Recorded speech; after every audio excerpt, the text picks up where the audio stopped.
friends, Miss Stephanie here from the Louttit Library with another First Chapter Friday. Today's book is Something to Say by Lisa Moore Ramée. So let's dive into the first chapter of Something to Say. Chapter 1, Not Like Anyone Else. Mama gets home from work earlier than usual, and even though I shut my laptop quick and slide it under a couch cushion, it's too late. "Hi, Mama," I say innocently, raising my voice so she can hear me over my Grandpa G's blaring television. A rickety fan in the corner of the living room is blowing a steady breeze at me, but I'm still hot and my legs stick to the leather couch. Mama clanks her purse and keys down on the small table by the front door. "Oh, don't even try it, Janae," she says, and points to the cushion. "Move that before someone sits on it." Guiltily, I pull my computer out. Mama isn't a fan of my shiny silver laptop, mostly because my dad bought it. Anything that makes her think of him is never going to be good.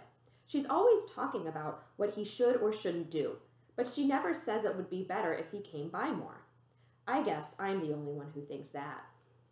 I try not to care too much. He's an actor and travels all over the place making movies, so he's really busy. And in interviews, he always says he has a daughter, so it's not as if he has forgotten about me. Mama walks over to G. "Hey, Daddy," she says, and gives him a kiss on the top of his head, and then reaches over, grabs the remote, and turns down the volume. "Hey yourself," G says, not turning his head away from the old Western movie he's watching. As soon as Mama leaves the room, he'll crank the volume right back up. G's hearing isn't great, but he refuses to get hearing aids, so when he's home, we all have to suffer with the TV volume set to ear-piercing loud. Mama frowns at me, which is not so unusual. Sometimes when Mama looks at me, I can tell she does not like what she sees. She doesn't understand how her daughter could turn out so different from her. But I'm not like anyone, and I'm all right with that. Being unique should be a good thing, but the world is full of people like Mama who think fitting in is more important than being yourself. "I told your father buying you that thing was a bad idea," Mama says. "Just plain ridiculous. Encouraging you—" "Do you not see me trying to watch my program?" G hollers, cutting off Mama and gesturing at the TV. "If y'all want to be chatty, get on out of here." Mama knows better than to argue with her father, so she raises her perfectly threaded eyebrow and beckons for me to follow her into the kitchen. She likes to complain that G still treats her like a baby, but it's his house, so he makes the rules. We live here because the house is huge, and with Nana June gone, he'd get lonely. My grandmother didn't die. She just decided she was tired of G, of all men actually, and moved to Florida to live with her best friend. She sends me neon t-shirts all the time that say things like, "Live your best life," and "Nothing's impossible." I don't think Nana June gets how hard it is to live your own life when you're only 11. People steady want to tell you what to do. Mama clicks across the hardwood floor in her high heels, and I peel myself off the couch. As soon as I get in the kitchen, she starts up.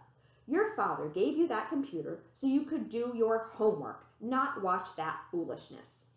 That foolishness is what Mama calls Astrid Dane, my favorite YouTube show. "It's summer, Mama. I don't have any homework." I don't bother arguing that Astrid Dane is not foolishness because Mama has her mind made up about that. Mama likes real things, nothing make-believe. Astrid Dane is a 12-year-old immortal girl who has all sorts of ghosts living inside her, and they take over her personality sometimes, and that is just about as far from real as you can get, according to Mama.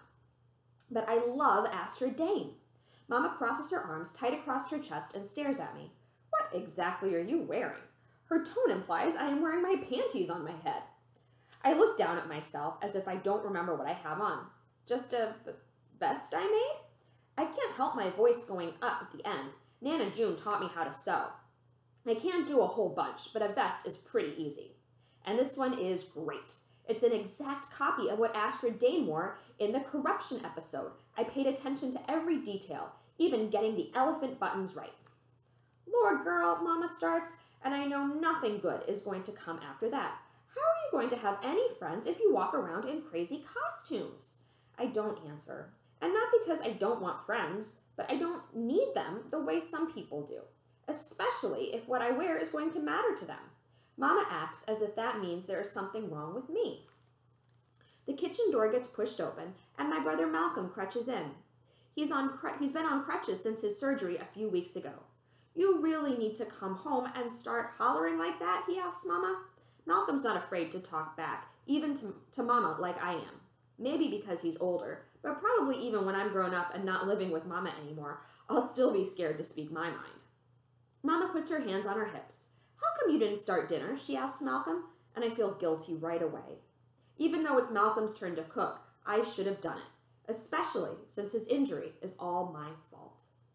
And that is chapter 1 of Something to Say. You can also take a peek. There's a cute little illustration of Janae and her cool vest there. I like that. So that was chapter 1 of Something to Say. So if you want to find out about what happens with Janae and her mom and Astrid Dane and her brother and how the school year goes for her, you can check this out at the Louttit Library. It's available for checkup. You can reserve it, stop by and pick it up. Check back again soon. I'll have another First Chapter Friday to share with you. Take care. Bye-bye.